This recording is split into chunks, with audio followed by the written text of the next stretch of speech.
senhores, antes de iniciarmos com a nossa programação, eu gostaria de passar só um recadinho. As apresentações que forem autorizadas pelos palestrantes estarão disponíveis no site da editora Estilo, ok? Senhoras e senhores, muito boa tarde, dando continuidade à nossa programação do primeiro congresso Óleos e Gorduras, paralela à FIAG, Feira Internacional da Agroindústria. O tema que será abordado agora, tecnologia de refino. Nosso convidado, o Sr. Paulo Teles, da empresa Troll Iron. O Sr. Paulo é gerente de aplicações no setor de óleos e gorduras, engenheiro mecânico com especialização em engenharia de projetos e automação, com 36 anos de experiência na área. Uma salva de palmas, por gentileza.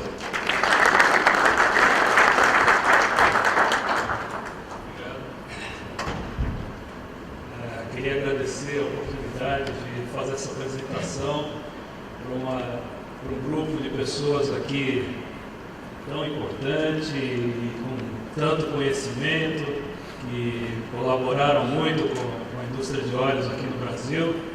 É uma honra poder estar aqui falando para vocês.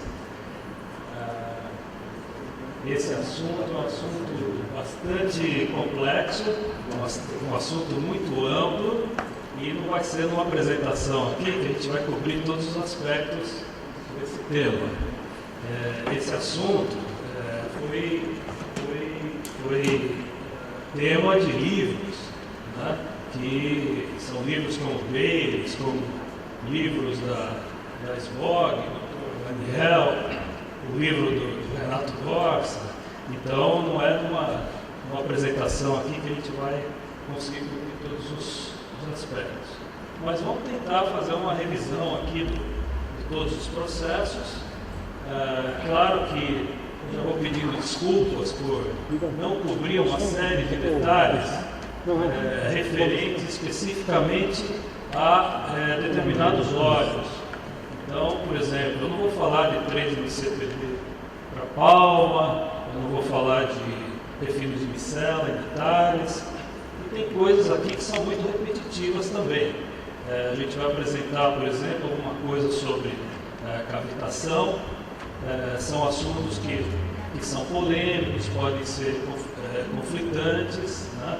São diferentes tecnologias, mas são assuntos que a gente vai tentar cobrir aqui. Eu acho que é isso. A minha apresentação ela está usando a ferramenta básica do engenheiro de processos, que é o fluxograma. A segunda ferramenta, que é a planilha Excel, eu não vou usar muito aqui. Bom, começando do básico, né? A gente fala em refino, nós estamos falando da remoção das impurezas de uma determinada substância. Antigamente se falava em refino, se pensava em neutralização, né? Principalmente vindo lá de fora, se falava muito em refining, mas na verdade nós estamos falando de um assunto mais amplo, que é a remoção das impurezas e não só neutralização. E o que a gente quer eliminar da substância, que no nosso caso é o óleo vegetal. A gente está refinando os óleos por dois motivos. Um para produtos alimentícios, outro como matéria-prima de produtos industriais. Em produtos alimentícios, para atender a demanda do mercado. O mercado quer um óleo claro, quer um óleo com sabor neutro, quer um óleo sem odor nenhum. O óleo tem que ser estável, tem a própria funcionalidade, né? O que vai ser feito com esse óleo. E um assunto que eu acho que a gente tem que ressaltar, vocês, por exemplo, que são produtores de óleos, que é a saudabilidade, né? A gente se preocupa muito com o custo de investimento, quanto vai investir numa planta, o custo de produção, a gente fala muito dos resíduos dos subprodutos, mas vamos pensar um pouco também da nossa responsabilidade com relação à saudabilidade, né?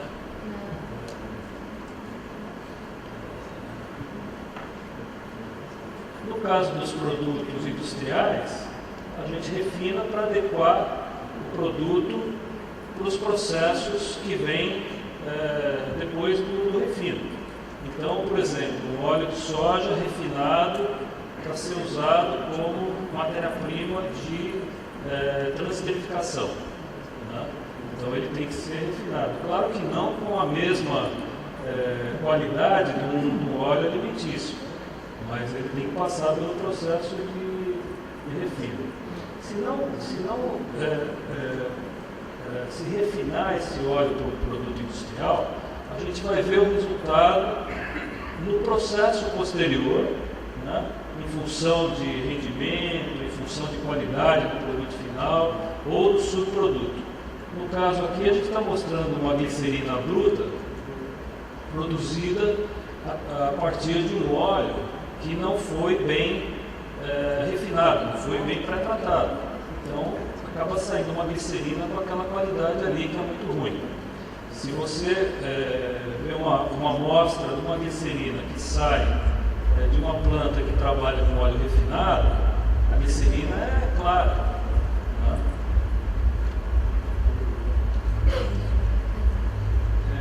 O que a gente remove do óleo quando refina? São essas impurezas aí que todo mundo já sabe, né? Fosfatídeos, ácidos graxos livres, as próprias impurezas que vêm da extração, os produtos de oxidação e pesticidas, né?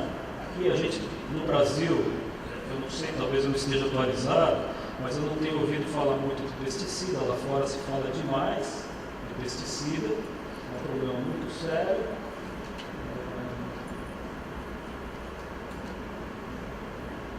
E a gente pode fazer uma tabela, né? Mais uma ferramenta do engenheiro aí, eu tinha que colocar, identificando os componentes indesejáveis, que seriam as gomas, e o que essas gomas causam, né? Claro que elas causam tem outros impactos no produto final, mas um dos impactos principais fumaça, por exemplo, quando se faz uma fritura, uma acidez alta ou voláteis, ele vai fazer fumaça também, tem o próprio odor do óleo.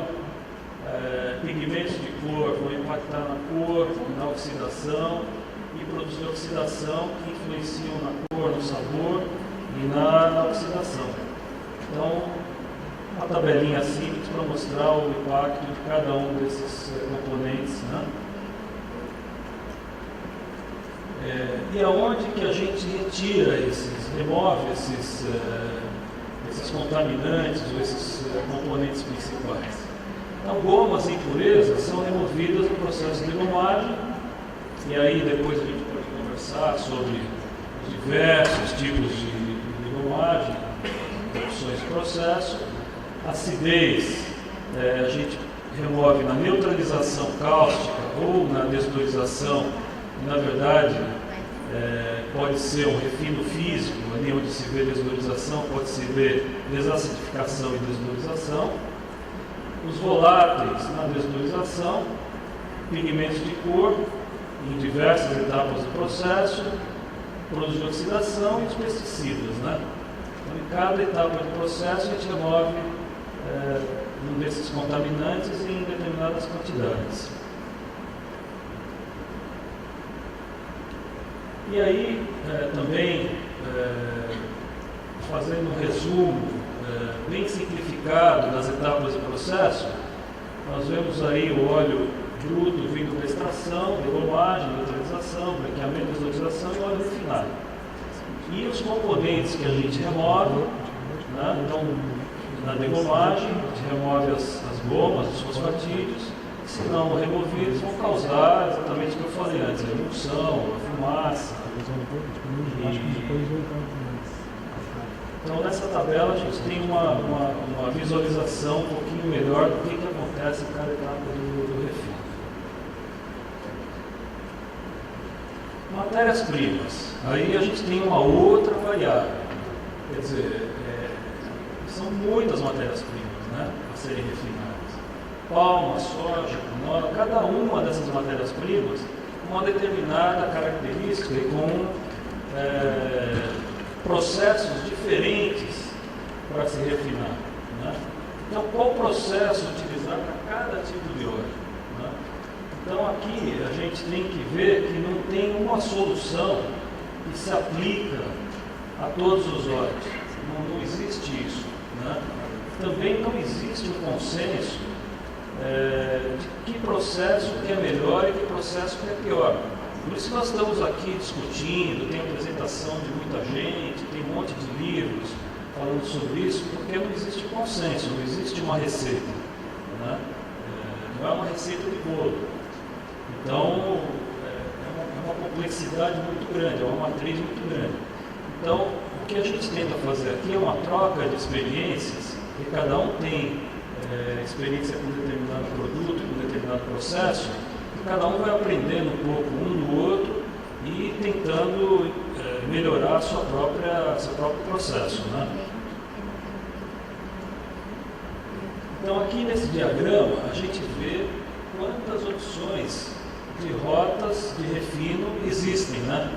A gente podia colocar essa tabela no Google Maps e ver se dá para definir a melhor rota, né? Mas não dá. Então, saindo do óleo bruto, a gente vê que tem várias opções. O que eu faço? Vou fazer degomagem com água? Será que eu posso fazer uma degomagem especial, condicionamento ácido? Né? E depois que eu faço isso, o que eu faço?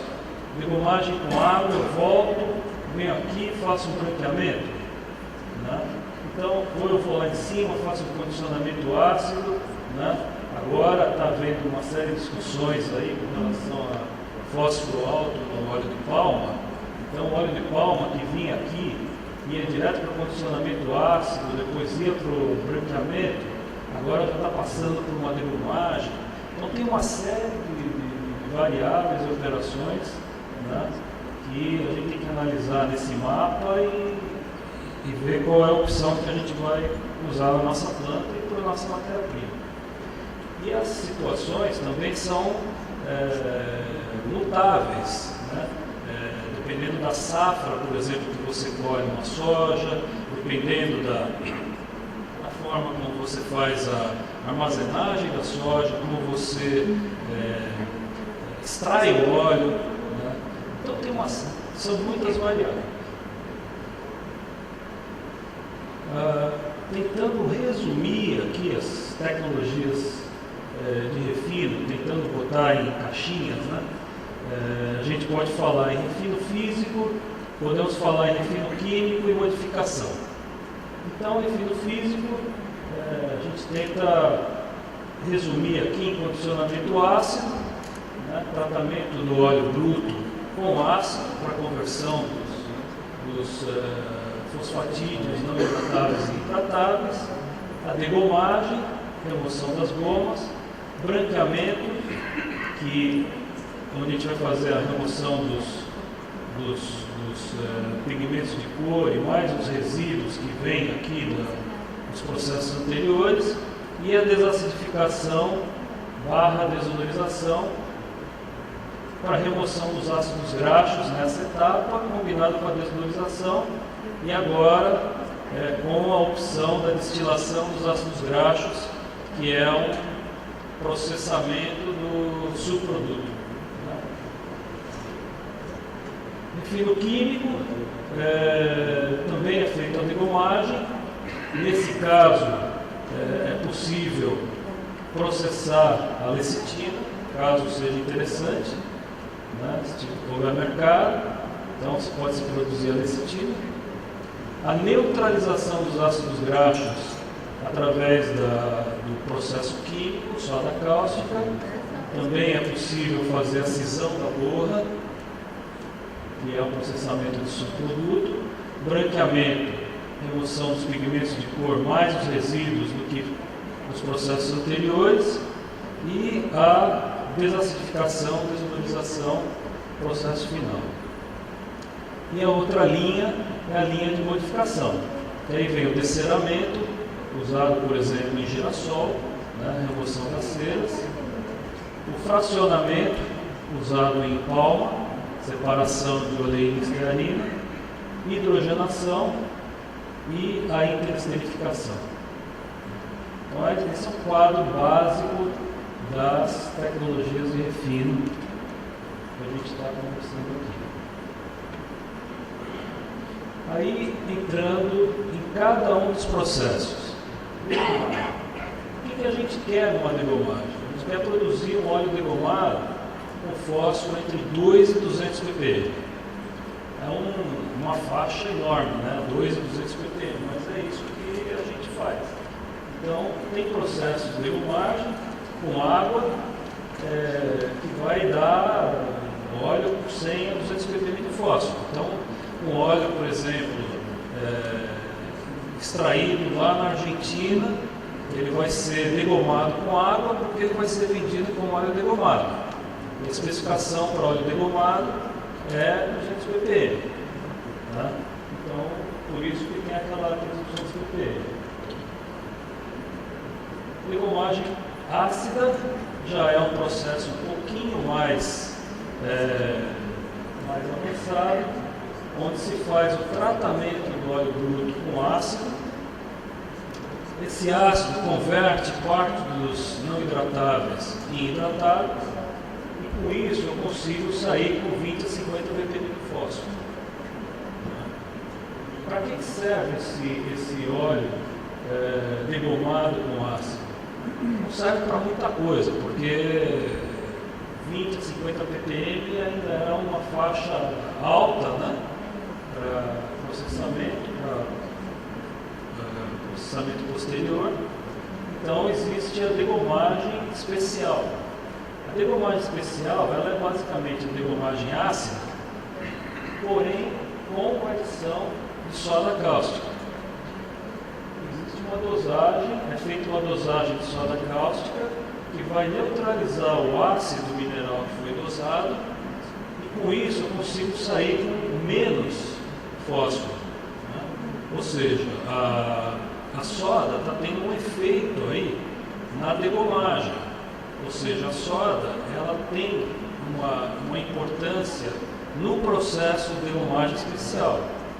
É importante lembrar isso, quer dizer, ela não é só uma neutralização.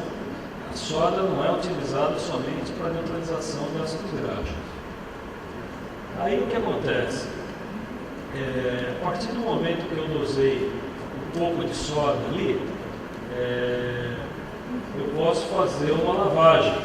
Se eu fizer uma lavagem, eu consigo reduzir o residual de fósforo nesse óleo da degomagem especial. E se eu fizer um tratamento com sílica, eu consigo reduzir mais ainda. Por quê? Porque existe uma diferença muito grande entre centrifugação e filtração. Centrifugação é um processo fantástico de separação, porém ele tem uma eficiência. Uma parte da fase pesada vai sair para a fase leve e uma parte da fase leve vai sair para a fase pesada. Não existe condições de separar 100% as duas fases. A filtração já tem essa característica de separar 100%. Então, na filtração, você vai conseguir um resultado, uma eficiência muito maior. Então, essa é a diferença entre centrifugação e filtração aqui. Além disso, a sílica ela tem uma característica de adsorção, um poder de adsorção muito alto, que ajuda nessa remoção dos fosfatídeos. Então, por exemplo, refino físico de óleo de canola. Refino físico de óleo de canola é feito exatamente dessa forma, é feito uma degomagem ácida, né, seguido de soda, quer dizer, passa a ser uma especial, seguido do tratamento com sílica. Então, você consegue níveis de 2 a 3 ppm de fósforo, e aí eu posso ir com os processos posteriores. E a última opção aqui é a degomagem enzimática. A degomagem enzimática, a gente está vendo uma faixa de 5 a 150. Os 5 talvez sejam muito conservadores, talvez a gente possa até colocar 1 lá. Né? É possível, com a degomagem enzimática, chegar a valores muito baixos, 1, 2, 3, 4 ppm, dependendo da enzima que se usa. Né? Aí o Danilo vai falar amanhã, tem uma grande experiência aí com degomagem enzimática, vai explicar os detalhes aí da degomagem enzimática e vocês vão ver que é possível chegar a valores bem baixos. Outras enzimas que não são para degomagem total, você vai sair com 80, 90, 100 ppm de fósforo. Né? Até agora aqui eu não toquei no assunto de rendimento, nem de custo, de investimento, de custo operacional. Isso aqui é só falando em processo. Não sei o que está passando na cabeça de vocês aí. Né? Bom, a ferramenta do engenheiro aqui, no programa, aqui a gente pode ver o processo de degomagem com água, processo básico, né? Começando aí pela alimentação do óleo, uma série de recomendações, por exemplo, utilização de bombas de deslocamento positivo, utilização de filtros, né? O ajuste de temperatura do processo. Uma coisa que a gente defende muito é a possibilidade de ajuste de temperaturas e condições de operação de cada etapa do processo.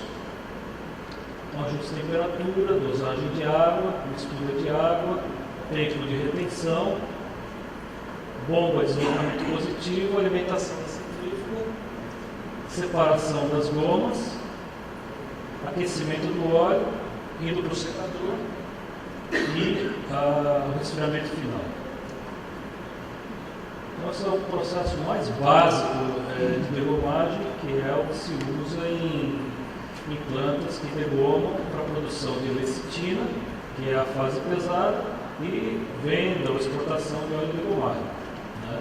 Aí a gente sai com o óleo conforme a especificação, menos de 200 ppm de fósforo, menos de 0,05% de umidade, né? e as gomas. Degomagem ácida especial, aí nós temos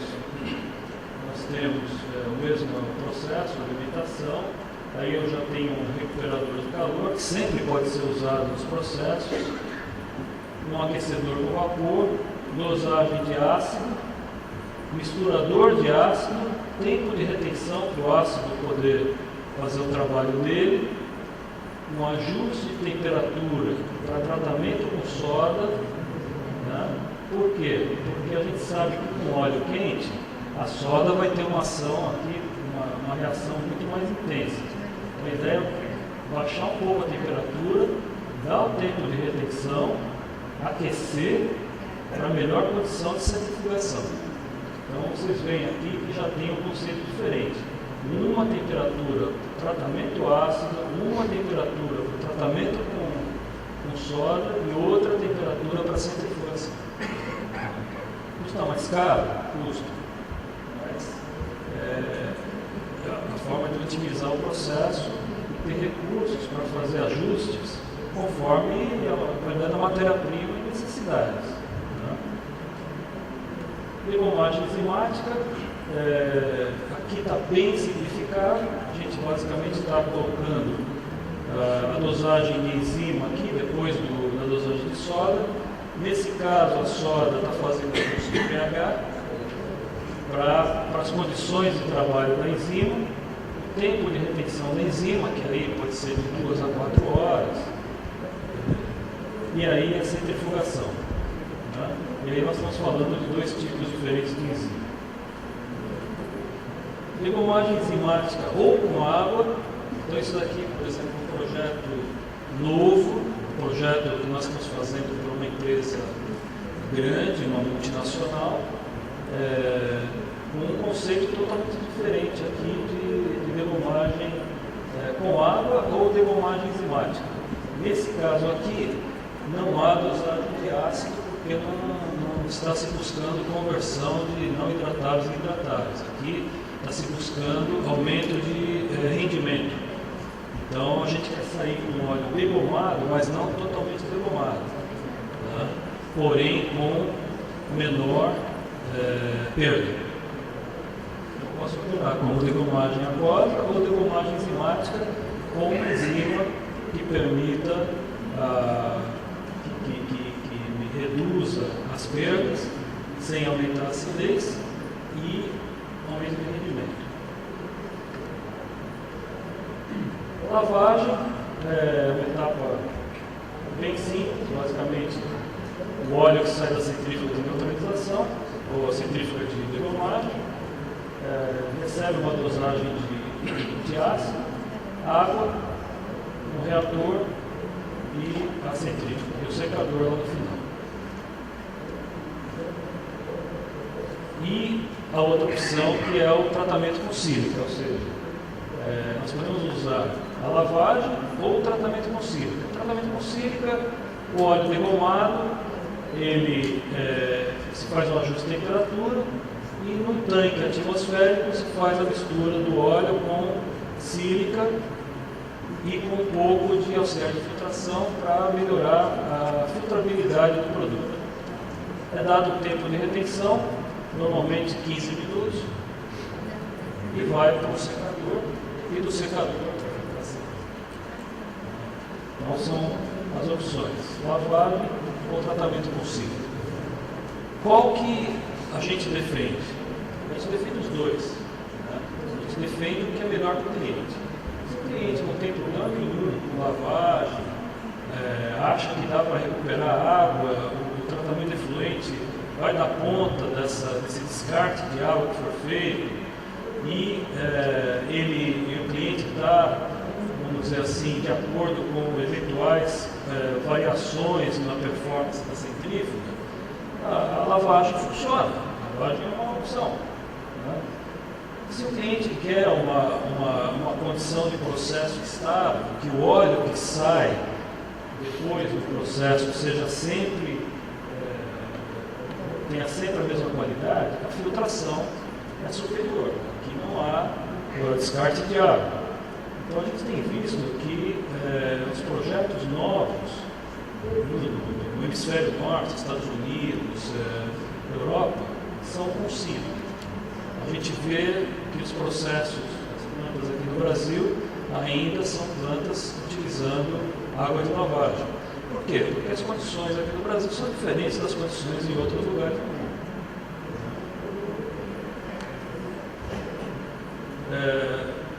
Indo para a neutralização.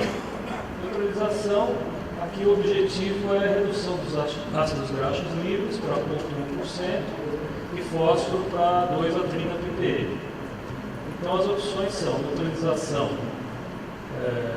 seguido de lavagem, neutralização seguido de refino e lavagem, neutralização seguido de sílica ou neutralização a frio, combinando a remoção de ácido graxo com o desceramento, né? Remoção de ceras, no caso do girassol, por exemplo. A neutralização, como eu falei antes, a gente tenta otimizar as condições para cada processo, ou seja, no tratamento ácido, numa determinada temperatura, né? Então, um misturador de alta intensidade, um tempo de retenção, depois resfriamento para tratamento com soda, tempo de retenção ajustável, aquecimento para centrifugação e, obviamente, buscar sempre centrífugas com eficiência de separação, muito cuidado com capacidade nominal versus a melhor performance, né? A gente tem muita experiência com isso, a gente sabe que isso é crítico, né? A capacidade nominal é uma, a performance naquela capacidade nem sempre é a mesma com outra capacidade, né? Então é sempre bom observar esses detalhes da centrifugação. O fluxograma de neutralização é basicamente muito parecido com o da degomagem, alimentação, aquecimento, tratamento com ácido, misturador de alta intensidade, tempo de retenção, resfriamento para tratamento com soda. Aqui nós fazemos diluição de soda em linha, tempo de retenção óleo-soda, aquecimento para centrifugação e o óleo sai neutralizado. Lavagem, é a mesma lavagem que eu tinha mostrado anteriormente. Tratamento com sílica, a mesma coisa. Tratamento com sílica. Tá? E aí a gente fala um pouco sobre desenvolvimentos de degomagem e neutralização. O primeiro deles, que a gente quer falar, é o reator de cavitação. O reator de cavitação funciona. Se vocês querem saber a minha opinião, ele funciona. O que a gente tem que questionar é se ele é viável ou não é viável. Né? Ele é um misturador de altíssima eficiência. A quantidade de energia que é transferida para o produto é fantástica. Eu acompanhei a operação do sistema de cavitação e eu vi que a eficiência é muito grande. O objetivo do reator de cavitação, talvez seja um pouco conflitante com o Fayette, mas no meu ponto de vista é reduzir o consumo de ácido e soda, como ele falou, para a quantidade teórica, ou seja, tentar chegar no cálculo estequiométrico do ácido e da soda. Então, eu acho que com o sistema de cavitação é possível a gente se aproximar muito do cálculo teórico de dosagens de ácido e soda. E eu queria falar mais a respeito desse tratamento. A perda no processo de neutralização hoje é em função do excesso de dosagem de ácido e soda. Hoje, no processo convencional, a gente acaba trabalhando com excessos. Né? Então, aí é que está, eu acho, o ponto importante do sistema de cavitação. É possível trabalhar, a gente fala em dosagem de 100 ppm de ácido fosfórico, 150 ppm de ácido fosfórico. Por 30 anos eu sempre trabalhei com um mínimo de 500 ppm. Né? E aí quando esse negócio apareceu, a gente começou a falar em menos de 150. Então foi convergindo para números extremamente baixos. Excesso de soda praticamente desapareceu. Né? Então, e você consegue, por exemplo, numa planta que eu estive trabalhando, uma planta que foi convertida de neutralização tradicional para sistema de cavitação, nós tínhamos dificuldade de sair com 0,05% de acidez no óleo depois da centrífuga de neutralização. Com o sistema de cavitação, eu estava tendo dificuldade de sair com mais de 0,01%. Né? Você diminui a soda, aumenta o fósforo, né? O óleo que sai da neutra começa a sair, em vez de 5 ppm, começa a sair com 8, 9 ppm, mas a acidez fica lá no 0,01, 0,02. Então, a quantidade de soda realmente está muito próxima da estequiométrica e ela é necessária para o melhor efeito de degomagem, de remoção de fósforo. Né? Agora, o grande problema que assusta quando a gente vê o sistema de cavitação é o tamanho do motor. Né? Então, nós estamos trabalhando aqui com 65 bar, como o Fayette falou, e aí você tem uma potência realmente alta, né? E aí tem que fazer as contas aí para ver se fecha essa conta. E um outro detalhe importante também que a gente notou é o problema do desgaste da bomba. A bomba trabalhando nessas condições, ela sofre demais. Então, o calcanhar de Aquiles desse sistema é a bomba. Né? Como o Fayette falou, o sistema vibra, então tem todo uma situação aí em volta, precisa de pressão na sucção do sistema, né? Então tem que ter uma pressão para alimentar, precisa ter filtro, não pode ter impureza absolutamente nenhuma. O sistema normalmente ele é projetado para uma condição de operação, porque ali nós temos orifícios, né? E o orifício ele é dimensionado para uma condição. Então a flexibilidade do sistema é muito pequena e você não quer ter recirculação, porque recirculação é custo, né? Você tenta minimizar a recirculação, porém, pelo que eu vi, pelo que eu experimentei, eu achei muito interessante. Degomagem enzimática. Degomagem enzimática, a gente sabe que tem aumento de rendimento, a gente sabe os benefícios da degomagem enzimática que estão aí, que são comprovados, existem aí várias plantas operando. Agora, cada um vai ter que fazer a sua conta e ver se justifica. A minha experiência com a degomagem enzimática é bem limitada e até onde eu pude trabalhar eu notei uma instabilidade do processo. Ou seja, tem horas que a planta funciona muito bem, eu vi plantas operando, acompanhei, por exemplo, um dia de operação e constantemente estava saindo com 1, 2 ppm de fósforo, né? E no outro dia saía com 20 ppm, sem que nada mudasse, sem que uma coisa que talvez o Danilo, o pessoal da Novo, com mais experiência, possa dizer, mas eu notei uma certa instabilidade. Os projetos que a gente tem feito são todos de plantas que possam operar. Eu prefiro químico e degomagem enzimática, né? E aí tem o assunto do investimento necessário para isso. Porém, são duas tecnologias aí que tem que ser analisadas. E com relação à centrífuga, é claro que a centrífuga de função direta, né, com menos componentes, porém usa esse motor especial, né, não é um motor de prateleira. É isso que a gente tem visto aí no desenvolvimento do processo. Bom, isso era o que eu tinha para falar. Acho que vou ter que dar uma corrida aqui. Branqueamento, a gente já sabe o que é. Redução de cor, sabão e peróxido que vem do processo anterior. Os processos clássicos, sequencial e simultâneo. E agitação mecânica ou própria. Mesma coisa, temperaturas otimizadas para cada etapa do processo, né?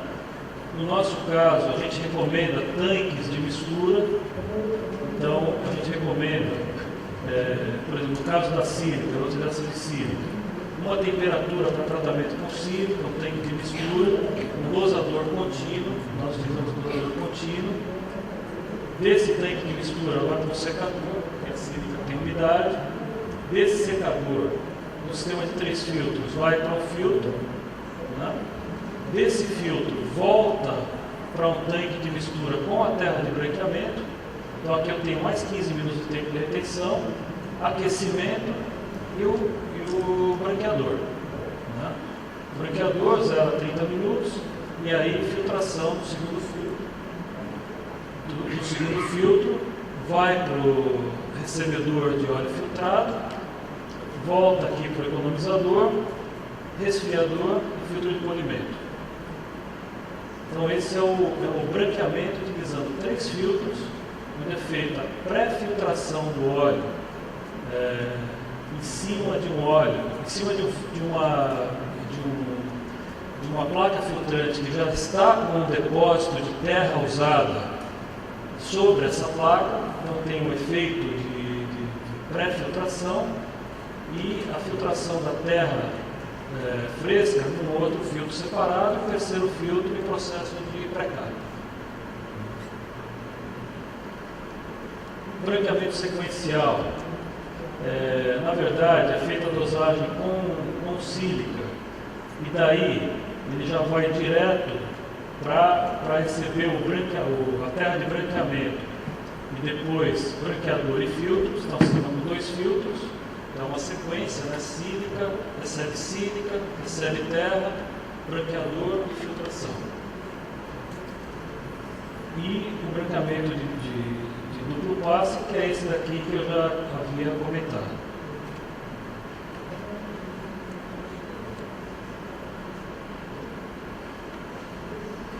Por que a pré-capa?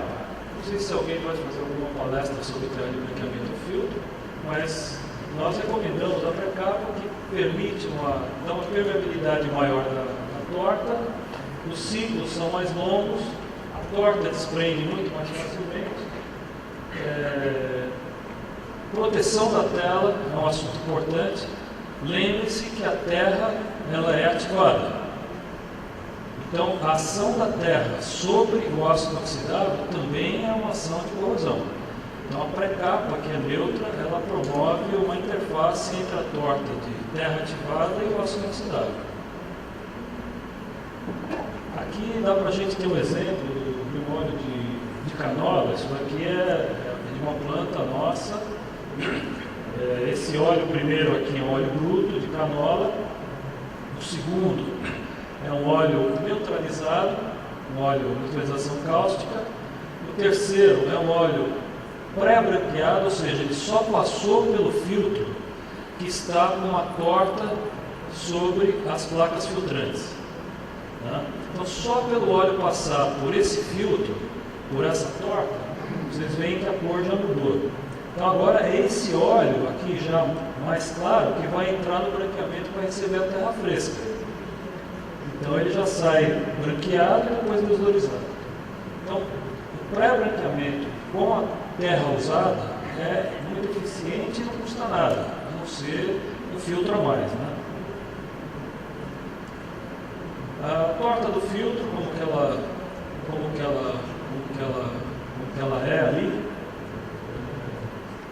Então você vê o auxiliar de filtração, a tela de branqueamento e a sílica. Então o óleo, a pré-filtração do óleo, ela é feita em cima dessa torta preta aqui, ó, que ainda tem atividade. Ela tem atividade. Desenvolvimentos em branqueamento não são assim muitos. A gente tem visto terras mais eficientes. O pessoal de terra tem feito um trabalho fantástico de vir com muitas opções de terras. As plantas novas, os nossos clientes estão pedindo medição de cor e turbidez em linha. É claro que filtros em cima de célula de carga também. E utilização dos filtros, pulse filters, né, pulse tubes, no lugar dos filtros bags. Isso a gente tem visto aí no mercado. Desodorização. Melhorar tudo isso aí que está escrito, né? Sabor, odor, cor, estabilidade, eliminação de pesticidas, recuperação de ácidos graxos e tocofenol. Então, um processo importantíssimo no nosso refino de óleos. Aí já começamos a falar, indo para o básico, né? Desodorização é um dispositivo de transferência de massa, né? Combinado com o tratamento térmico, exposição, a gente quer um desodorisador, a exposição máxima do óleo às condições de processo, ou seja, exposição a alta temperatura e baixa pressão absoluta. Né? O que acontece nessas condições aí é uma destilação espontânea de alguns compostos voláteis, né? Devido a isso aí que a gente está explicando, pressão de vapor de alguns ácidos graxos. E aí você tem a injeção de vapor de arraste, né, que fica saturado com essas substâncias voláteis, né, e que ajuda a remover do óleo. Então você tem a destilação espontânea e depois a outra que é promovida pelo vapor de arraste e que depende da função da eficiência de transferência de massa, né, da superfície do vapor e da pressão a que o óleo está exposto. Né? Então, obviamente, que a pressão aqui em cima é o vácuo que nós temos no desodorizador, 2, 3 milibar, e a pressão aqui embaixo, imaginando uma bandeja, com 1 metro de óleo, a pressão aqui embaixo é de 50, 100 milibar. Então, óbvio que aqui embaixo você não está eliminando quase nada, você está levando aqui para a superfície e aqui é onde você vai ter esse arraste. Por isso que é importante injetar vapor e trazer o óleo para cima. Tempo de retenção, a composição de pigmento de cor e outros compostos causadores de mau odor e mau sabor. Por isso que os desodorizadores, mesmo de coluna com recheio, tem que ter bandeja. Só a coluna de recheio não resolve o problema. Isso não pode ser esquecido de jeito nenhum, que é a inter-relação dos 4 parâmetros operacionais: temperatura, pressão, vapor e tempo. Não adianta ter um vácuo fantástico, né, e trabalhar com temperatura que não é adequada, ou vapor que não é suficiente, ou tempo também que não é adequado para aquele produto. Então, tem que ter uma combinação perfeita desses fatores aí. A temperatura é crítica. Né? A temperatura, em função da quantidade de vapor, você pode aumentar a quantidade de vapor de arraste, e se você não tiver a temperatura adequada, a acidez não baixa. Né? Então, se você quiser usar menos vapor, aumenta a temperatura. Pressão de vapor dos voláteis é que define a temperatura de desodorização em função da pressão que você tem no desodorizador. Então, tem curvas ali, né, que definem as pressões de vapor de cada volátil que está no óleo. Isso está nos livros aí. Né? Aqui, só para ter uma visualização gráfica, o que acontece? Né? A planta está operando lá com o sistema de vácuo projetado para 2 milibar. Né? Aí você vai falar com o operador, para falar, não, eu estou operando entre 2 e 4 milibar. Né? Não, é 2 ou é 4, né? Porque a 2 milibar, por exemplo, a 250 graus, a 2 milibar, 1 quilo. Porque quando a gente fala que está usando 1 quilo de vapor, esse 1 quilo de vapor ele não tem importância, é o volume que esse vapor vai ter no desodorizador. O trabalho é volumétrico e não massa. Então, esse volume de vapor a 250 graus e a 2 milibar, ele tem, sei lá, 1.000 metros cúbicos por quilo. Se eu baixar para 4 milibar, ele tem a metade. Então, a gente não pode operar entre 2 e 4 milibar. Né? Se saiu de 2, já tem que ver por que saiu de 2, porque está indo para 2,5. Né? Porque influencia diretamente no efeito de desodorização.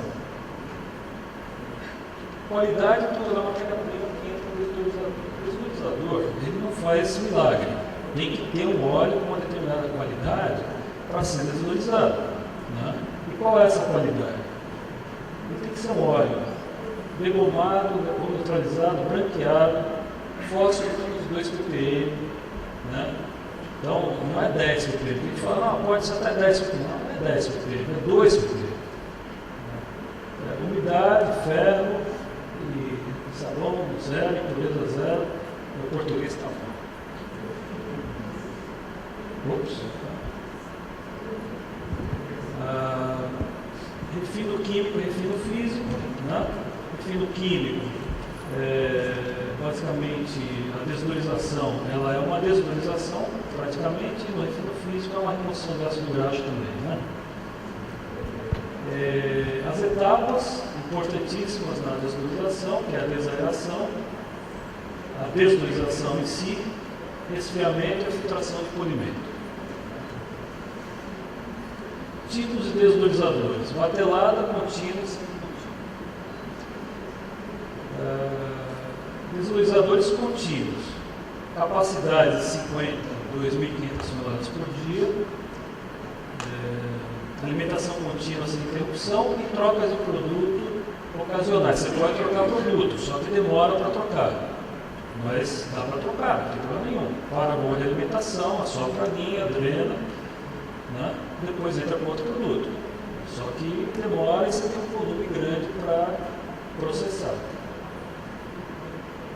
Os desodorizadores contínuos, eles são basicamente divididos entre os de bandeja e coluna com recheio ordenado. Né? Depois você pode fazer um desodorizador com um vaso só, múltiplos vasos, e aquecimento e resfriamento sob vácuo e sob pressão. Hoje, dificilmente, não dificilmente, mas a maioria dos desodorizadores são com coluna com recheio ordenado. Estou puxando um pouco a brasa para a minha sardinha aqui, porque eu sou fã do desodorizador de coluna com recheio ordenado. Eu vejo muitos benefícios e o desodorizador de bandeja, como a gente já sofreu muito com esse desodorizador, se der para evitar, melhor.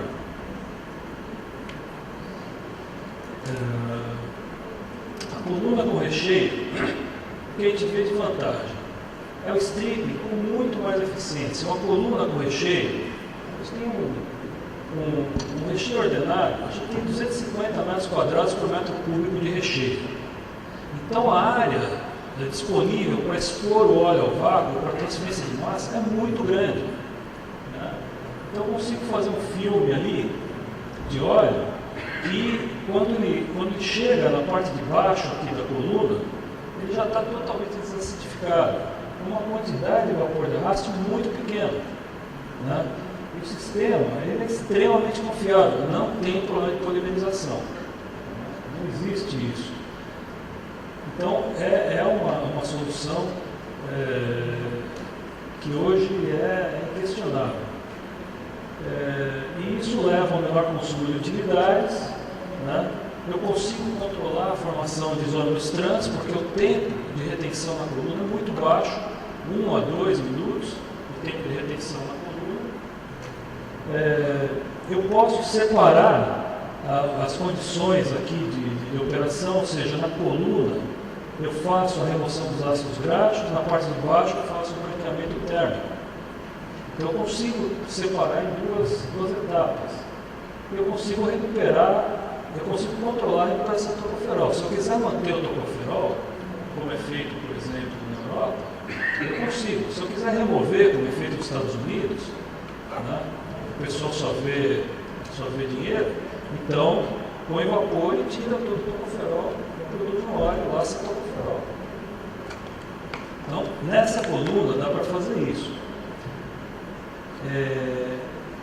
No nosso caso, a gente desenvolveu uma coluna que a gente chama de coluna de casco duplo. A coluna de casco duplo, ela é um avanço sobre as colunas de casco simples.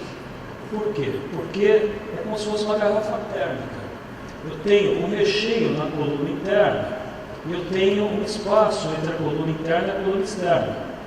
Com isso, eu consigo que o vácuo no topo da coluna seja o mesmo vácuo na parte de baixo da coluna do que as bandejas. Né? Então, o meu efeito de desvalorização das bandejas é muito superior em função do vácuo mais baixo. Além disso, eu tenho um isolamento térmico em função desse gap e eu tenho uma proteção adicional à entrada de ar. Ou seja, se por algum acaso entrar algum ar por uma boca de visita, uma flange, uma conexão, esse ar ele nunca entra em contato com o recheio de óleo que está ali dentro. Ele passa pelo espaço entre as duas colunas e sobe lá para o sistema de vácuo. Então esse é um avanço na coluna com o recheio. Ali dá para a gente ver um recheio, como que ele é, uma coluna de 1.200 toneladas, a gente fez recentemente no Canadá. E aí a gente vai para o semicontínuo. O semicontínuo são desodorizadores que permitem trocas frequentes de produto, normalmente 50 a 650 toneladas por dia, ou até mais. Né? E ele é o único vaso onde todas as etapas ocorrem ali dentro daquele vaso. Tem uma bandeja de recuperação de calor, aquecimento, desodorização, recuperação de calor novamente e resfriamento. Né? Então, eu faço tudo numa coluna só. Então, eles trabalham em bateladas. Né? Como é que funciona? Eu ligo a bomba de alimentação, transfiro uma batelada de óleo para o tanque de alimentação e desligo a bomba. Vamos dizer, eu coloco lá 5 toneladas de óleo. Essas 5 toneladas de óleo são transferidas para a primeira bandeja, né? Eu abro a válvula de fundo, transfiro, e esse óleo fica parado ali, fica naquela bandeja sendo processado por um determinado tempo, 15 a 20 minutos naquela bandeja. E depois que passou esse tempo, eu abro a válvula de fundo e transfiro para a próxima bandeja. Mesma coisa, fica ali 15, 20 minutos. Transfiro para outra, e aí vai. Cada 15, 20 minutos eu vou transferindo aquela batelada de bandeja em bandeja. Nesse caso aqui, a gente tem a primeira bandeja com serpentina, e essa serpentina tem água e ela está conectada por tubos com a bandeja aqui de baixo, essa bandeja aqui. Então o que acontece? Quando tem um óleo quente aqui embaixo, nessa bandeja, esse óleo quente dessa bandeja, ele aquece a água e vai vaporizar. Esse vapor ele sobe pelo tubo vermelho, vem aqui em cima, entra na serpentina, aquece o óleo que está naquela bandeja, a água resfria, condensa e volta para a bandeja aqui de baixo. Então eu consigo transferir calor da bandeja aqui de baixo para a bandeja de cima. Nesse caso eu tenho dois conjuntos de termosifão. A primeira e essa outra bandeja, a segunda e essa outra bandeja aqui. E depois eu tenho, nesse caso, 2 bandejas de desodorização. Então, recuperação de calor, aquecimento final com vapor de alta pressão, desodorização, recuperação de calor, resfriamento final, descarga. Aí sai, tem outro resfriamento, polimento e vai embora. Esse é o semi-contínuo. Aí dá para ver uma instalação. Ali dá para a gente ver uma bandeja com serpentinas, uma bandeja de desodorização.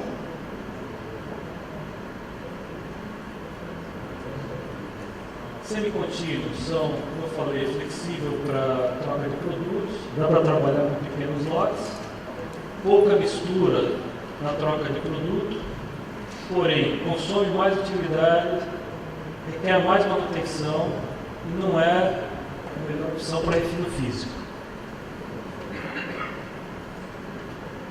Esse é um semi-contínuo nosso, né? Dá para ver como que ele é. Ele tem uma bandeja de desodorização um pouco diferente, eu não vou explicar aqui agora como é que ela é, bem eficiente. Aqui dá para a gente ver as serpentinas. Sistemas de vácuo eu vou deixar para amanhã, para o pessoal da Curtin explicar um pouco mais sobre o sistema de vácuo. O Dr. Pedroni aqui também já explicou bastante sobre o sistema de vácuo. Um monte de opções. Scrubber duplo, que também é usado para concentração de tocoferol e concentração de óleo ácido. Então, são 2 scrubbers, um em cima do outro. Tem algumas características especiais de como operar esses 2 scrubbers.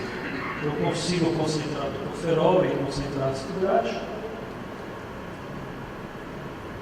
O ácido graxo pode ser refinado, então existem opções de refino de ácido graxo para concentrar mais ainda. E aí vamos ao final aqui, que é a parte de conclusões.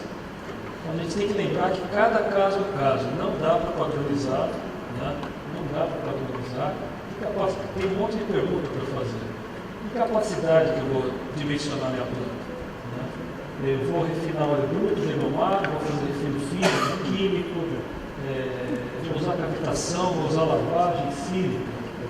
Muita pergunta. Branqueamento com monoespaço, agitação mecânica com vapor, que tipo de desodorização, que sistema de vácuo, vou processar o subproduto, vou misturar com farelo, né? E a lista vai. A lista é enorme. Né?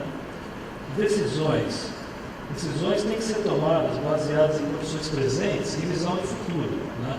E hoje a gente está fazendo uma planta que só vai ficar pronta daqui a 1 ano e meio e que daqui a 10 anos, como que vai estar essa planta? Né? Que tecnologia que eu vou ter?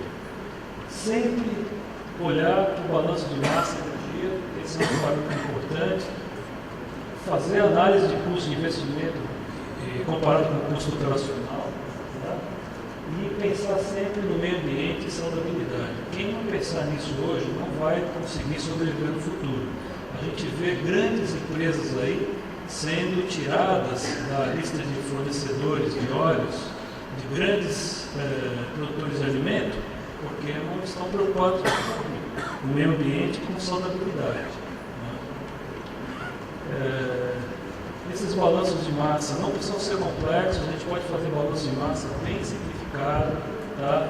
Então, dá uma olhada, por exemplo, pega o teu óleo degomado, né? Qual é a característica dele, trabalhando com uma neutra, vou colocar ácido, sódio, calculo qual é a minha perda, quanto que eu vou fazer de sabão.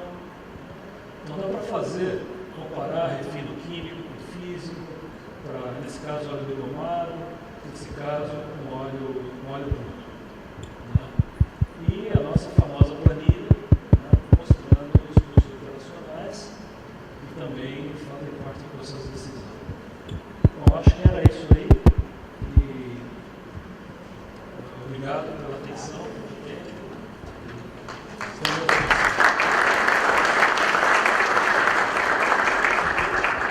Muito obrigado, São Paulo. Perguntas, dúvidas? Nossa assistente estará passando com o microfone. A Bruna. Alguém gostaria?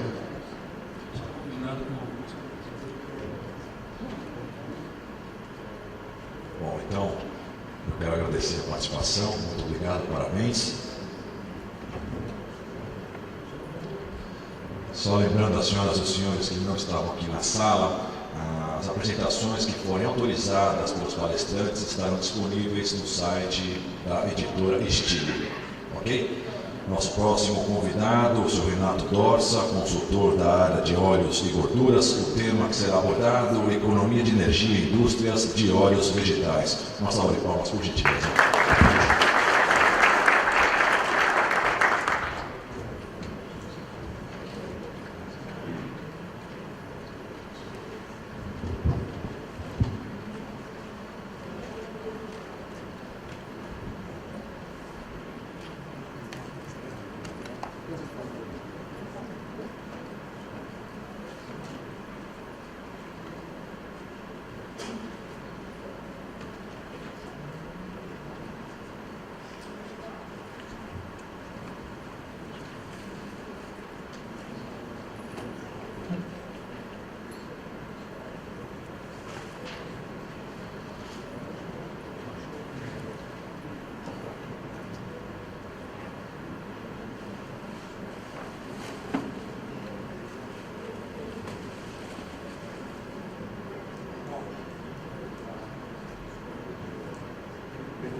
Alô?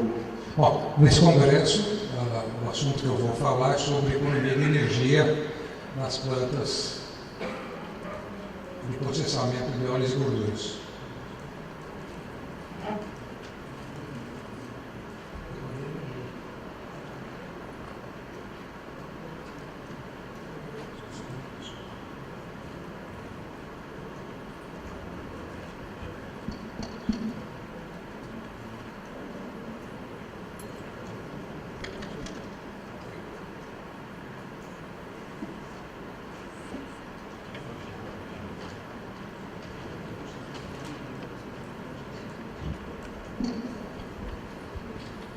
Só um minutinho, nós vamos instalar agora a apresentação do Sr. Renato.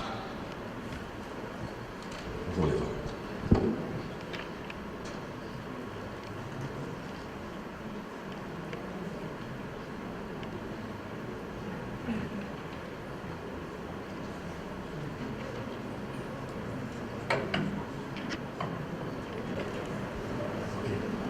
Bom, então começando aqui o assunto que eu vou comentar com vocês, economia de energia industrial e vegetais.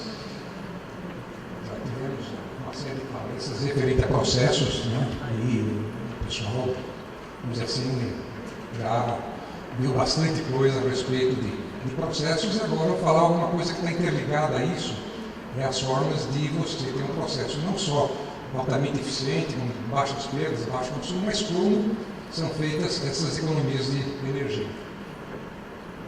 Bom, objetivos: redução de custo de produção, obviamente, né? Economizando energia, se economiza dinheiro. Aumenta a produtividade,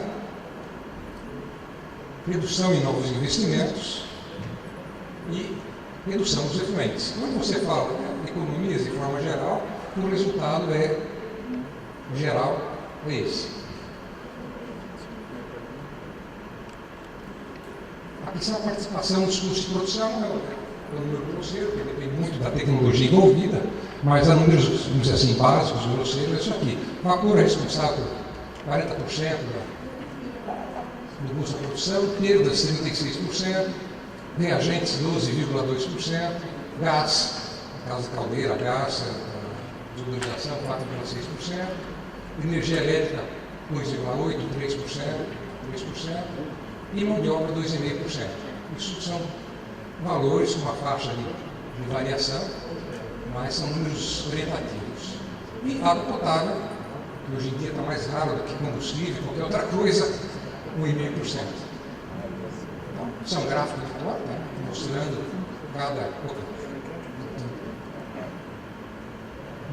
cada um dos itens, né, vapor, perdas, gás, mão de obra, reagentes, energia elétrica, só com ilustração.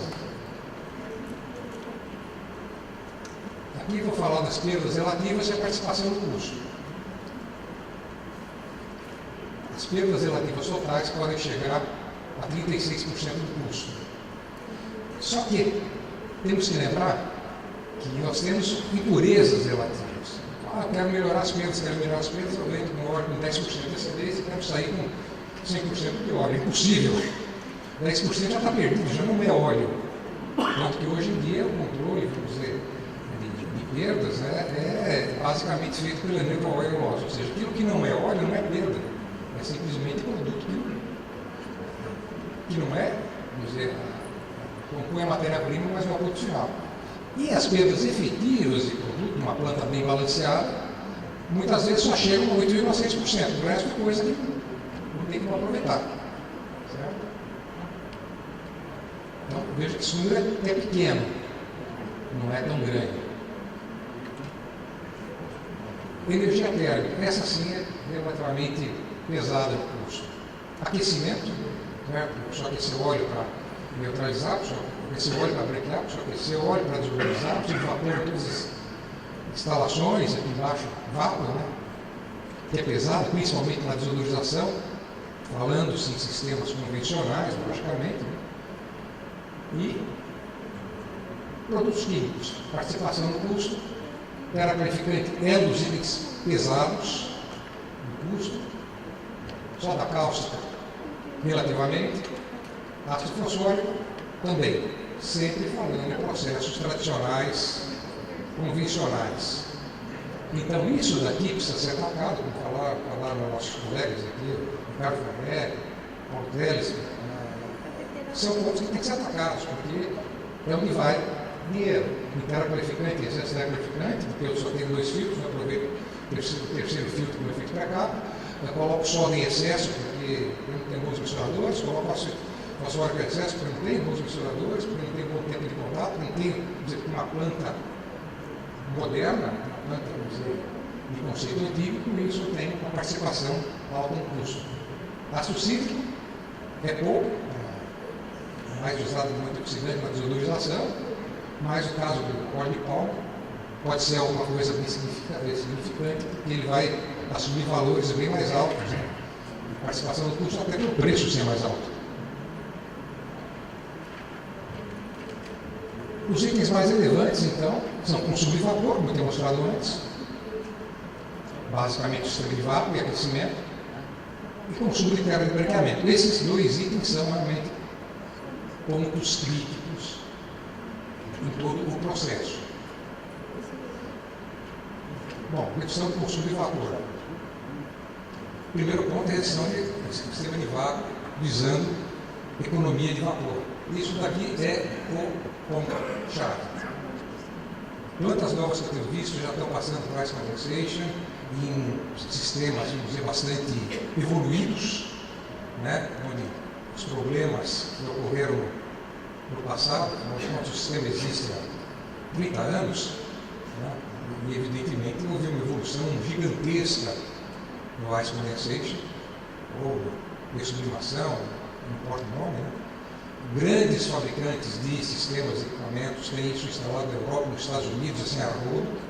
Não é uma novidade, aqui no Brasil também já temos alguns fornecedores, creio eu que o pessoal da Corte vai comentar sobre isso, o pessoal da Desmet, da Sublimax, o pessoal da Gran tem sistemas, ou seja, não é algo desconhecido e é algo a ser avaliado em termos de custo-benefício.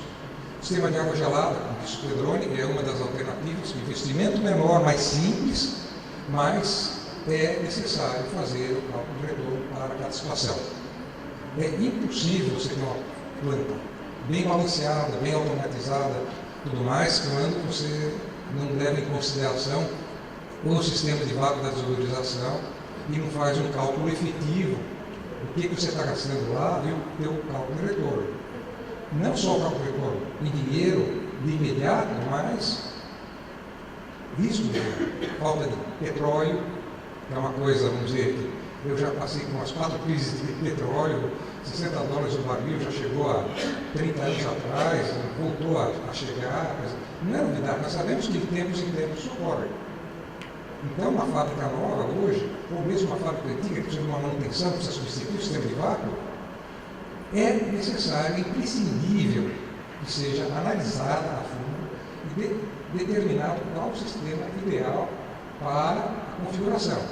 Quem tem energia elétrica mais disponível, quem recebe em alta tensão, tem algumas vantagens, organização tem algumas vantagens. Quem tem, vamos dizer, de energia, de biomassa, talvez tenha outro cálculo totalmente diferente.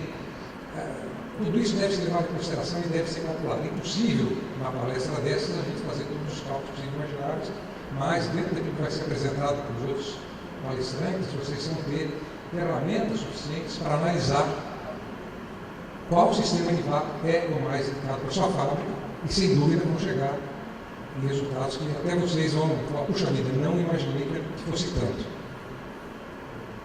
Isolamento térmico. O pessoal fala, isso aí não é importante. É importante o isolamento térmico.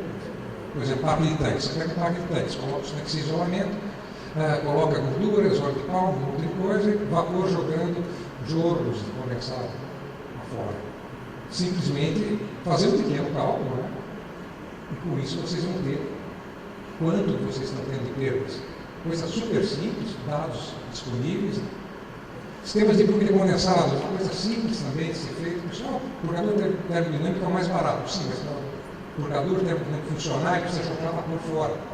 Ele funciona por velocidade. Velocidade significa saída de vapor. Purgador de boia, purgador termostato, termodinâmico custam muito mais caros, mas não tem perda de vapor vivo. Isso deve ser levado em consideração. Sistemas de automação. Eu preciso óleo, já falei aqui com diversos palestrantes, eu preciso óleo a 65 graus. Eu não preciso óleo a 65,2 graus. Eu preciso óleo para o processo de funcionamento a 65 graus. Uma válvula de controle, um sistema, um transmissor, tudo mais, vão dar esse pequeno diferencial. Ocorre na neutralização, ocorre na lavagem, ocorre no branqueamento, e essa soma de grauzinhos a mais ou a menos, que não estão fazendo nada no processo, estão só atrapalhando o processo, vai significar no fim do mês uma conta enorme de consumo de combustível devido ao consumo excessivo de vapor. Pressões adequadas. Eu tenho um sistema de vácuo e tal, fui dimensionado para 8 bar, eu tenho 15 na caldeira, eu coloco mais, que é bom. Vou fazer um vácuo fantástico. Sim, vai gastar o dobro de vapor, porque o benefício é o mesmo. Você está jogando vapor no lixo. Simplesmente jogando dólares no lixo, não é nem reais. E limitação de picos de consumo. Aonde eu posso ter possibilidade de ter picos de consumo por influência do operador, placas de orifício, algum sistema de controle que me permita evitar esse desperdício de energia. Isso aconteceu comigo, pessoalmente, há muitos e muitos anos atrás. Agora não vou dizer quanto tempo, mas uma das primeiras crises de energia que eu passei, nós estávamos ampliando a fábrica que eu trabalhava no Jaguaré, ampliando a capacidade no utilizador, ampliando a questão de branqueamento e tudo mais, e aí veio a Petrobras e cortou nossa cota de combustível em 10%. E aí veio a diretoria e falou: o que eu faço para poder ser compatível com essa nova capacidade e ainda, quer dizer, aumentar, colocar mais utilizador, mais sistema de vácuo, mais aquecimento, mais tudo, e reduzir o consumo. Investir em economia de vapor. A caldeira com terra, teve do espírito, que produzia até 50 watts por dia, de vez em quando chegava ao gargalo. Nós, depois de feito um ano de trabalho, nós passamos a consumir exatamente a metade do vapor. Você fala: poxa, você jogava vapor fora. Não, toda a manutenção bem feita e tudo mais. Porém, o isolamento era calculado para proteção pessoal, não para economia de energia. Os purgadores eram os mais baratos do mercado. Recuperador de calor a placas era muito caro. Então, não tinha tantos regeneradores quanto eu necessitava. A água da caldeira descarregava a água, porque não era tratada, não era desmineralizada nem nada, então eu descarregava fundo de caldeira o dia inteiro e ainda mais um pouco de descargas totais. Quando nós fizemos a conta de quanto nós estamos jogando de vapor no lixo, simplesmente metade do vapor produzido na fábrica. Nem nós sabíamos que o desperdício era grande, não imaginávamos que fosse tanto. Agora, se vocês fizerem, cada um de vocês fizer a continha, olha, eu melhorando o isolamento térmico, melhorando o sistema de purga, colocando válvulas de controle de pressão adequadas, eu quero trabalhar com uns 3 quilos, é 3,000. Eu quero trabalhar com sistema de vácuo com 12 bar, 8 bar, é 8,000. Vocês vão ver, na prática, o consumo de vapor vai cair, não digo a metade, mas muito próximo disso. Aconteceu com a gente, nós não acreditávamos que isso pudesse acontecer. Perdas sobre perdas, uma perda levando a outra, e no final, custo de energia absurdo por coisas minúsculas, certo? E, principalmente, no de processo. Parou, reiniciou, eu perco toda a geração de calor. Então, quanto mais contínua funcionar a fábrica, é mais interessante reduzir um pouco a velocidade de produção, mas manter o produto em linha, do que parar. Vamos dizer: passar domingo porque eu gastei dinheiro aqui em hora extra. 2,5% em relação ao custo. Mão de obra, em comparação ao vapor de 50%, é nada. Então, é muito interessante a continuidade de processo. Comecei a produzir, vou só parar no dia que eu for limpar o desodorizador. Mas, quanto mais contínua a planta, logicamente maior a porcentagem de regeneração, não tenho perdas de início, não tenho perdas de parada, não tenho resfriamento adicional, tudo isso vai levar a uma economia de energia significativa. E eliminação de riscos de vazamento. Isso é uma das coisas que nós atacamos bastante, e válvula vazando vapor, seja na junta, seja na cacheta. Infelizmente, é uma coisa que você vê em muitas indústrias. Você passa lá fumacinha. Por somar das 10.000 fumacinhas que você passou, algumas gramas de vapor, vão dar centenas de quilos. E hoje existem soluções econômicas e no mercado, não é nada extraordinário. Tudo que eu vou falar é coisa feijão com arroz. Por exemplo, sistema de vácuo, dizendo economia de vapor. Aí nós temos as alternativas: convencional, consumo de vapor, capacidade da torre, consumo de energia, investimento, água gelada, alcalina, não importa, água gelada, certo? E investimento. Só que o consumo de vapor é um décimo. Tem que ser feito a conta. Não tem jeito, tem que ser feito a conta. Qual é o ideal? Vocês é que sabem as suas unidades. Certo? Sabe o exemplo do sistema moderno 1056, certo? Como foi explicado pelo Pedroni, é simples o funcionamento. Ainda existem, vamos dizer, possibilidades de fazer mais economia sobre economia, em vez de utilizar um injetor auxiliar, eu posso usar uma bomba de anel líquido funcionando com água gelada, eu posso utilizar até uma bomba de vácuo seca para fazer aquele vácuo complementar. Fala, bom, mas existe isso sim. Hoje em dia existem essas alternativas, certo? Já foram desenvolvidas para até aquele 10% de vapor que é utilizado nos estágios finais terem possibilidade de ser menor que 10%, menor que 5%, talvez quase zero, uma bomba a seco. Logicamente, mais uma vez, alto nível de retorno de investimento. Isolamento térmico. Isolamento calculado visando a economia e não só proteção pessoal. Isso é muito importante. Completo, inclusive válvulas, flanges, bombas e os acessórios quando eles forem muito grandes. Mas eu não consigo isolar uma bomba. Eu não consigo isolar uma bomba, mas eu consigo isolar aquela casinha que eu posso colocar em cima da bomba e remover e evitar perdas de calor. Porque senão eu vou ter que compensar essa perda de alguma forma. E a bomba, com elemento dinâmico, com alta velocidade dentro, o trocador de calor ideal. A maleta com alta velocidade interna, ou seja, a emissão de calor que eu tenho numa bomba centrífuga e mais acaba sendo relevante. Por que não fazer um isolamento completo? Isolamento entre tubulação e suportação. Bom, bem, a suportação está muito bem feita, né? Eu tenho uma viga metálica, eu tenho um trilho, tenho um pezinho, tudo de ferro, tem uma maleta, um tubo, perdendo calor, aquecendo toda a estrutura metálica. Quando eu posso colocar uma plaquinha de celeron, posso colocar um elemento separando e evitando essa perda. Quantos suportes um pipe rack gigantesco de 500 metros você tem dentro de uma fábrica, dezenas de tubulações de vapor, são coisas a serem examinadas. Vocês pegarem isso aqui, essa tabela, está disponível, apresentação no site, pegar essa tabela aqui, vocês podem fazer cálculo de perdas de terra, cálculo de superfícies planas, né? Ter o coeficiente de condutividade térmica, a espessura de produtos, qual que é a espessura recomendada, certo? Isso aqui é da Isover, se não me engano, mas é igual para todos os fabricantes, né? E aqui as temperaturas de operação. Com isso, vocês, em planilha Excel, vocês podem calcular todas as suas perdas, por tubulação, por tanque, certo? E vocês vão ver o que se joga de vapor no lixo por falta de isolamento térmico. A mesma coisa, superfície limpa de tubulações, uma coisa simples, não é nada complexo, qualquer um pode fazer e vai verificar quanto se joga de energia fora do lixo.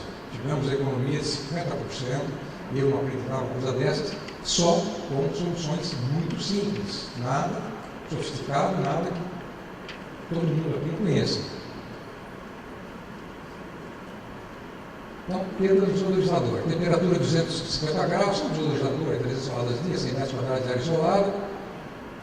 Aqui eu tenho, vamos dizer, espessura de 2 polegadas, 4 polegadas, 6 polegadas, eu tenho lá o vapor que eu estou jogando fora, em quilos por hora, certo? Só por diferença de espessura de isolamento. Eu tenho mais de um desodorizador, multiplica isso por hora, né? Então, vocês estão jogando fora num mau isolamento ou num isolamento inadequado. Sistema de plug condensado. Dimensionamento e projeto do sistema de plug de linhas.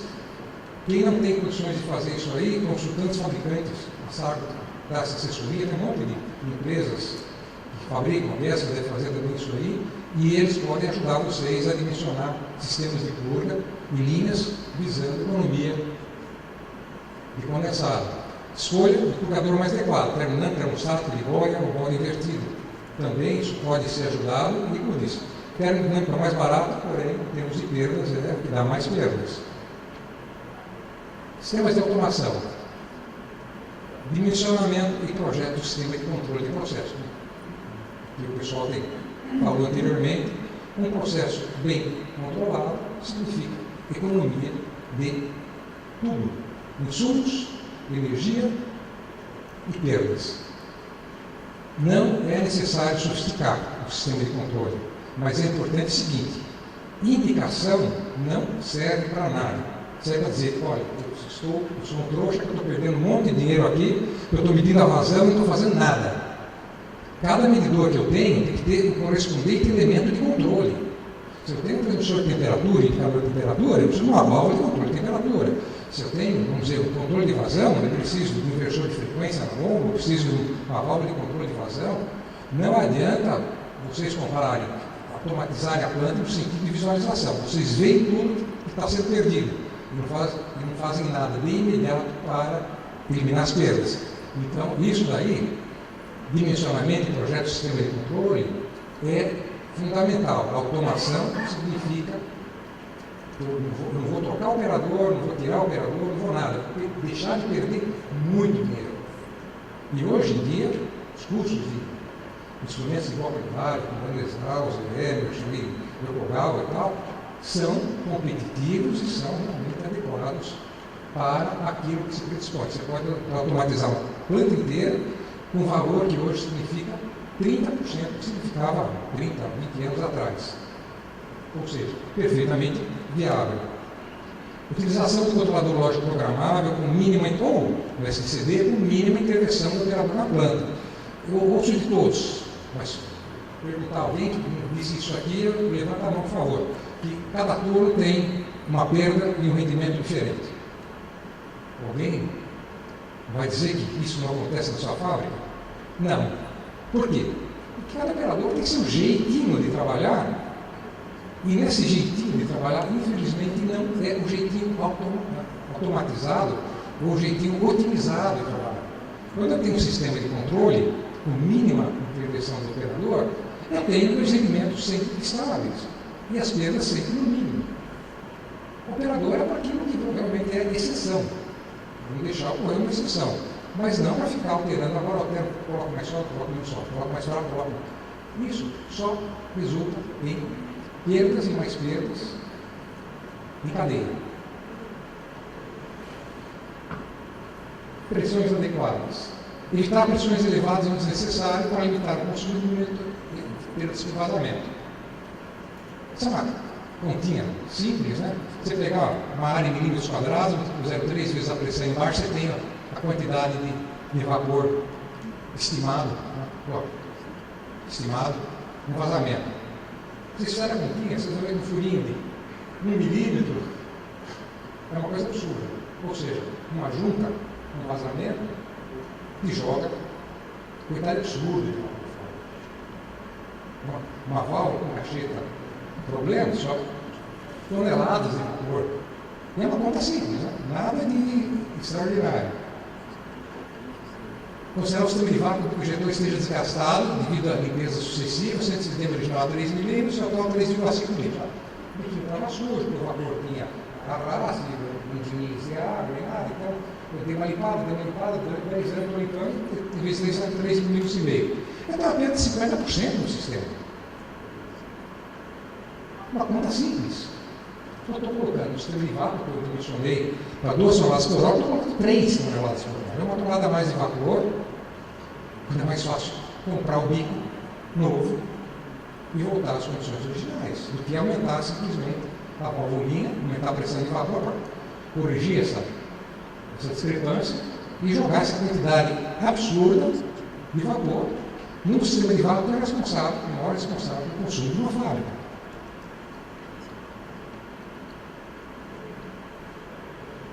Utilização de placas de orifício limitando o consumo máximo de vapor na sopragem, estrito mesmo em linhas e manifolds e trocadores.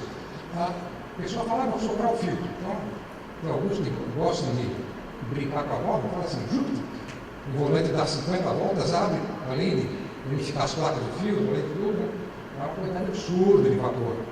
E não está fazendo nada.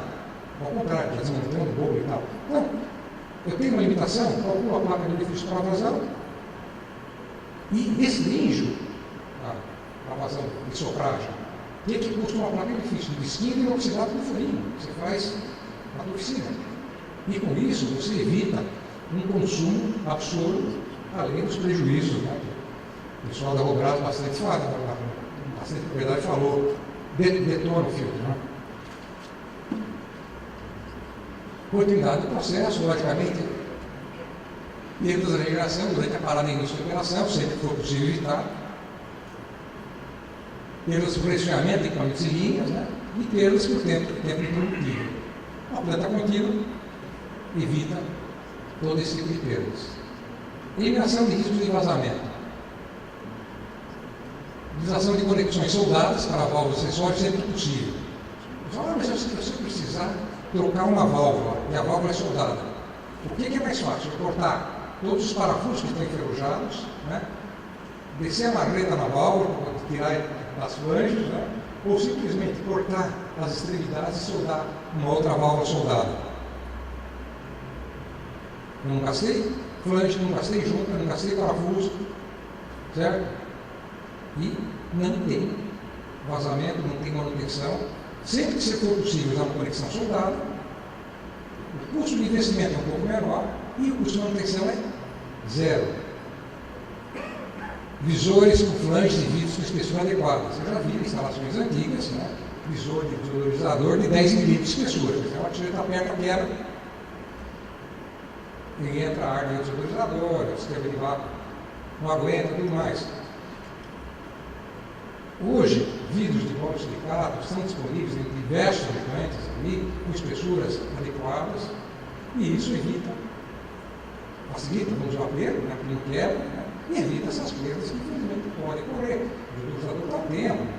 Se ele tiver uma chuva de vento, a 250 graus o vidro vai chegar água de chuva, a temperatura ambiente, né? Se não for o borosilicato, o temperado vai trincar e vai entrar prejudicar o vácuo, uma consumo. Utilização de válvulas adequadas. Veja, existem válvulas hoje no mercado, tanto a tipo pistão, da Klinger, quanto a tipo Foley, da área Armatura, distribuída para a destra, que não tem vazamento. Essa aqui, por exemplo, é um exemplo típico, certo? Eu tenho um Foley soldado, aqui na haste, preso no corpo. Não tem cacheta, não tem nada. Qual a possibilidade de vazamento? Nada, é zero. Qual a manutenção dessa válvula? Nada. Absolutamente nada. Ela custa 10% mais caro. Eu acho que se paga um mês. Principalmente porque hoje estão disponíveis no mercado brasileiro a conta entrega. Não só essas empresas que eu sei, mas a Volcácio, existem outras empresas, né? É só consultar. Isso daqui, eu vi falar, nós vamos trocar todas as válvulas, por válvula tipo Foley, todas as válvulas de válvula tipo Foley, e o consumo de vapor diminuiu só com essa troca cerca de 10%. Pelo menos isso o diretor-presidente da empresa falou, troquei todas, a diferença é total. Bom, aqui, por exemplo, a utilização clássica, vamos entrar na sofisticação, vamos pegar com as formas mais antigas, né? Óleo armazenado a 30 graus, precisa de 85 graus na utilização, 90 graus, 98 graus na lavagem, 105 graus de branqueamento, sem depois desfriado para armazenagem. Obviamente, todas as plantas modernas já têm, isso aí, eu ouvi, sistema de geração de calor. Ou seja, o óleo, vamos dizer, que sai do branqueamento, passa aqui no aquecimento da lavagem, passa no aquecimento da utilização, certo? E aí sim vai ser esfriado. Aqui e aqui, praticamente a recuperação de calor é quase que total. Ou seja, depois de entrar em funcionamento da utilização, ela não gasta mais vapor. São dois jogadorzinhos. Não é nada excepcional. Entende? São jogadores que trabalham óleo, ou seja, nunca vai estragar a guarnição, não vai vazar, é alguma coisa que não dá custo de manutenção. Em compensação, os aquecedores a vapor vão trabalhar super folgados e vão também dar menos custo de manutenção. Então, isso aqui é uma coisa simples, que deveria ser obrigatório fazer em todas as fábricas. Na desodorização, o óleo, gordura, a temperatura da hora de 45 graus, só precisa de 250 para novamente ser aquecido, ser esfriado a 45 graus. Nesse caso, a refrigeração traz uma economia de processo brutal, ou um custo brutal. Então, vamos dizer, No processo contínuo, existem, vamos dizer, inúmeros sistemas de geração. Um deles é a própria bandeja, que foi desenvolvido pela IEMA, eu acho que há 100 anos atrás, nem existe mais a empresa, onde eu tenho trocadores, digamos assim, internos ao desodorizador, ou externos, não importa, né? E o óleo é aquecido e depois é apertado para aquecimento. Mas esse pré-aquecimento eu resfrio o óleo, como disse o direcionador, é um tempo para aqueço. E o ciclo contínuo, as regenerações, como o Teles mostrou, né? 1, 2 estágios, hoje em dia se faz até com 3 estágios, utilizando a água de direcionamento final como um elemento ainda de troca térmica. E com isso eu consigo, vamos dizer, com um estágio, recuperar teoricamente 50%, na prática 45%, com 2 estágios, 66,6%, na prática 63,4%, e com 3 estágios eu consigo teoricamente chegar a 75%, mas facilmente a 72% de mineração, que é um número, um desodorizador de tempo contínuo bastante interessante, sem um investimento absurdo, se projetado da forma correta. Hidrogenação, que pode ser deitado, em pé, não importa. Se eu tiver, vamos dizer assim, um sistema, esse é um sistema bem simples, vamos dizer assim, mais primário, eu passo o óleo a ser resfriado no tanque de geração, e aí bombeio o tanque do hidrogenador, tanque de alimentação, o tanque de alimentação manda para o hidrogenador, controla essa serpentina só de controle de temperatura, descarrega e recupera o calor. Eu funciono com a hidrogenação, já que a reação é isotérmica, sem gastar 1 centavo de vapor. Evidentemente, se eu quiser fazer um sistema mais sofisticado, eu tenho hoje trocadores de calor, ou espiral, ou aquele semi-soldado, né, soldado, uma parte das placas na horizontal, outra na vertical, onde eu posso fazer uma geração total de calor até sobrar energia.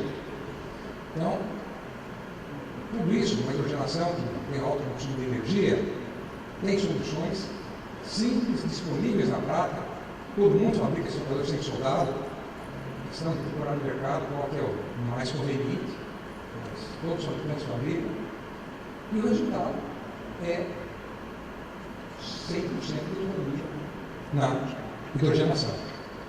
Bom, então, resumindo, né, para não prolongar mais, sobrar tempo para uma pergunta, economias de instalação, isolamento temporário da economia de energia, sistemas de claramente mencionados, sistemas automáticos de controle de processo, pressões adequadas, limitações de consumo, controle de processos, eliminação de riscos de vazamento, são pontos que não devem ser deixados de lado de forma alguma.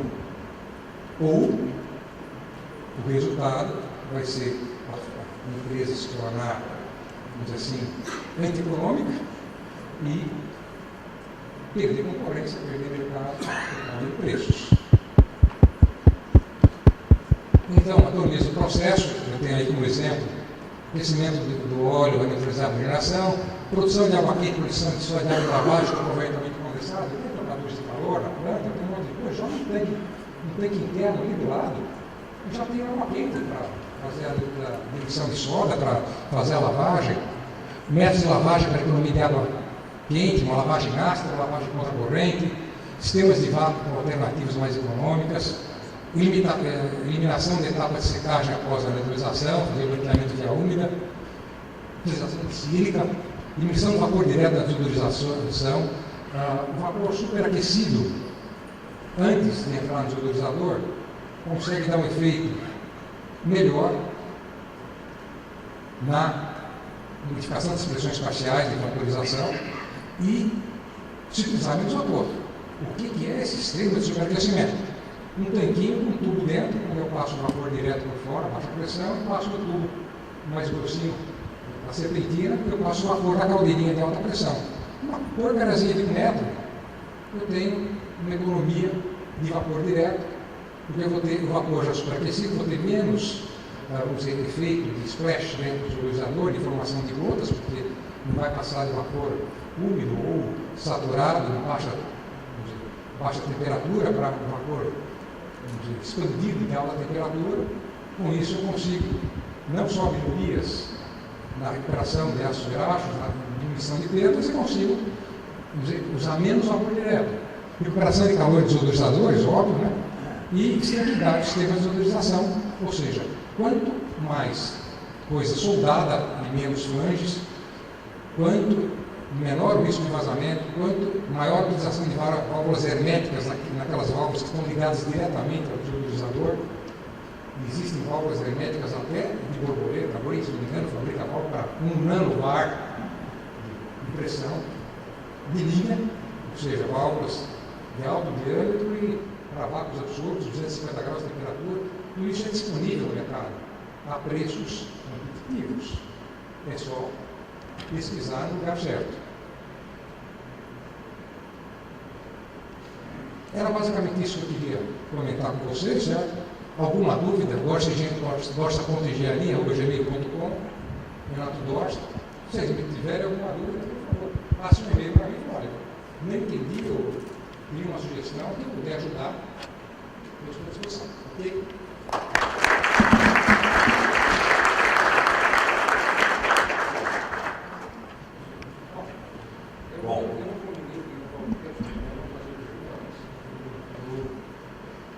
Estou à disposição. Alguém tem um questionamento, alguma dúvida, alguma coisa que eu possa ajudar? Só levantar a mão. A Bruna, assistente, está levando o microfone.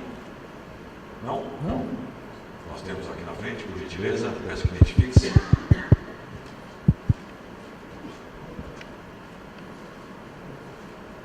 Boa tarde, Wagner, pescador da Coamo.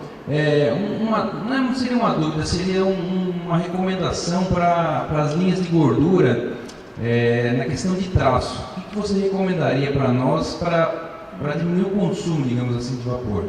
Veja, isso é um ponto extremamente importante, até porque nem sempre estão muito próximos. Os tanques de linhas de gordura, hidrogenação, às vezes a coisa está espalhada e eu tenho muitas idas e vindas.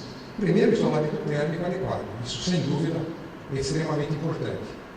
Excelente isolamento térmico, porque o pessoal às vezes fala, tem o tubinho, eu faço o isolamento no tubo e deixo o traço fora do isolamento.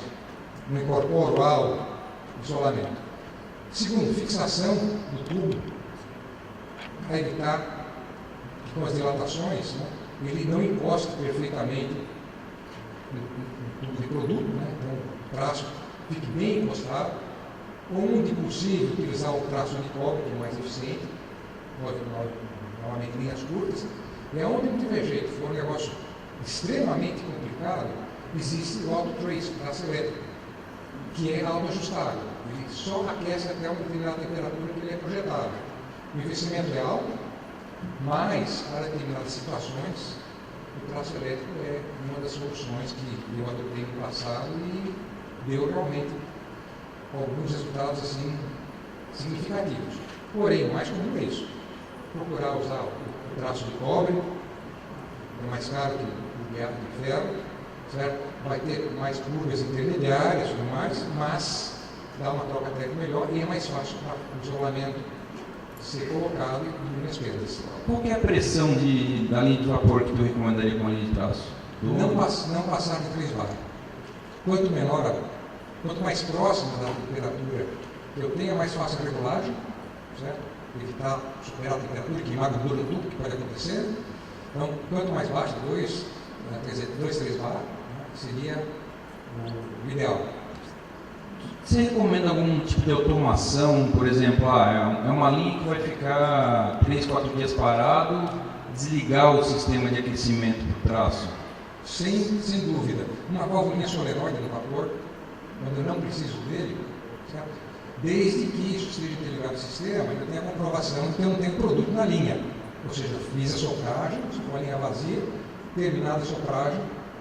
Até uma das coisas, rapidamente, né, que foi comentado já com os colegas, em desodorizadores semicontínuos, existe a ideia de, por exemplo, utilizar válvula solenoide de vapor direto. Quando ele estiver vazia, certo? Até ela ser carregada novamente, naquele intervalo, você fala, mas o tempo de descarga é no máximo 3, 4 minutos, entre descarregar uma bandeja, carregar outra, talvez 5.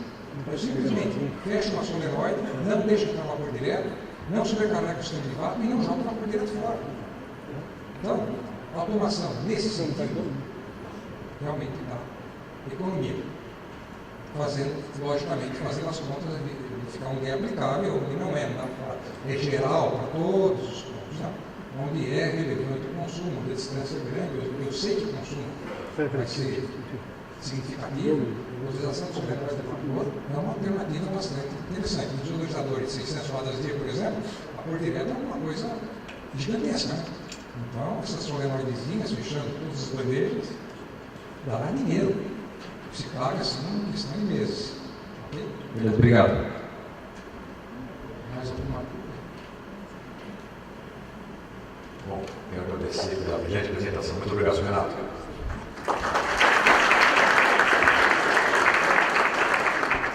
Senhoras e senhores, faremos agora uma pausa para o coffee break e retornaremos pontualmente às 16 horas e 30 minutos. Muito obrigado.